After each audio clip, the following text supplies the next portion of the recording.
अंडा तो सभी खाते हैं, लेकिन अंडा खाने के तरीका लोगों का बिल्कुल अलग अलग होता है। कुछ लोग इसे उबाल कर खाते हैं, तो कुछ लोग इसे ऑमलेट बनाकर खाते हैं और कुछ लोग कच्चा ज़्यादा फायदेमंद समझकर इसे कच्चा ही खाना पसंद करते हैं।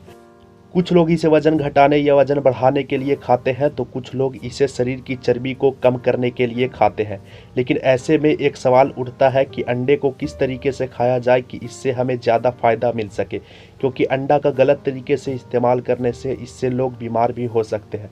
तो आज की इस वीडियो में मैं आपको बताऊंगा कि अंडा को कच्चा खाएं या पकाकर खाएं, कच्चा अंडा में कितना प्रोटीन होता है और अंडा को पकाने के बाद कितना प्रोटीन बचता है, और अंडा को कैसे खाएं कि ये हमारे पाचन तंत्र में जल्दी ऑब्जर्व हो सके। तो चलिए शुरू करते हैं।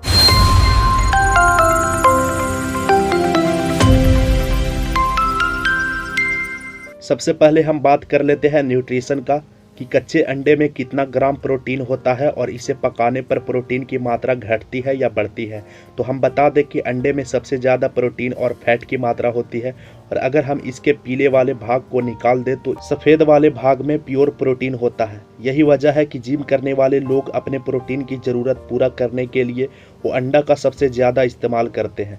लेकिन लोग ये भी कहते हैं कि जितना कच्चे अंडे में प्रोटीन होता है उतना पका हुआ अंडा में प्रोटीन नहीं होता है। लेकिन ऐसा कहना बिल्कुल भी गलत है, क्योंकि कच्चे अंडे में भी 6 ग्राम प्रोटीन होता है और अंडे को पकाने के बाद भी उसमें 6 ग्राम ही प्रोटीन होता है।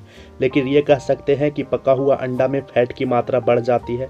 अब फैट की मात्रा कितना बढ़ता है ये डिपेंड करता है आप अंडा को पकाने के लिए कौन सी तेल यूज कर रहे हैं और कितनी मात्रा में यूज कर रहे हैं, लेकिन प्रोटीन की मात्रा बराबर ही होती है। तो चलिए अब हम बात कर लेते हैं कि कौन से अंडे हमारे पाचन तंत्र में जल्दी पच पाता है, क्योंकि अगर आप कुछ भी खा रहे हैं और ये आपके शरीर में नहीं पच पा रहा है तो हमें इन खानों से कोई लाभ भी नहीं मिल पा रहा है, बल्कि इससे हमें हानि हो रही है। कई लोग कच्चे अंडों को ज़्यादा शक्तिशाली समझ करके उसे कच्चा ही पी जाते हैं या खा लेते हैं, लेकिन इस तरह से खाना बिल्कुल भी गलत है, क्योंकि कच्चे अंडे में कई तरह की बैक्टीरिया होती है जो हमारे शरीर में अच्छे तरह से नहीं पच पाता है, और इससे हमें कई तरह की बीमारियों का सामना करना पड़ता है, जैसे दस्त, उल्टी, पेट दर्द वगैरह वगैरह।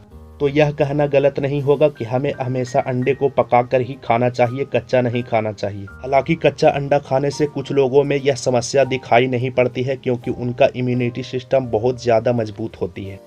तो आप अंडा का जब भी इस्तेमाल करें तो हमेशा अंडा को पकाकर ही खाएं। अगर आपको सिर्फ प्रोटीन चाहिए तो अंडा को उबाल कर खाएं, और अगर आप पतला दुबला हैं और आप वज़न बढ़ाना चाहते हैं तो आप अंडा को ऑमलेट बनाकर खा सकते हैं। अगर आप मोटे हैं और वज़न घटाना चाहते हैं तो अंडे को उबाल कर ही खाएं और अंडे का पीला वाला हिस्सा निकाल कर सिर्फ उजला वाला हिस्सा का ही सेवन करें। आई होप आपको वीडियो अच्छा लगा होगा। अगर अच्छा लगा हो तो लाइक ज़रूर करें, और मेरे चैनल पर नए हैं तो सब्सक्राइब ज़रूर करें और शेयर भी ज़रूर करें।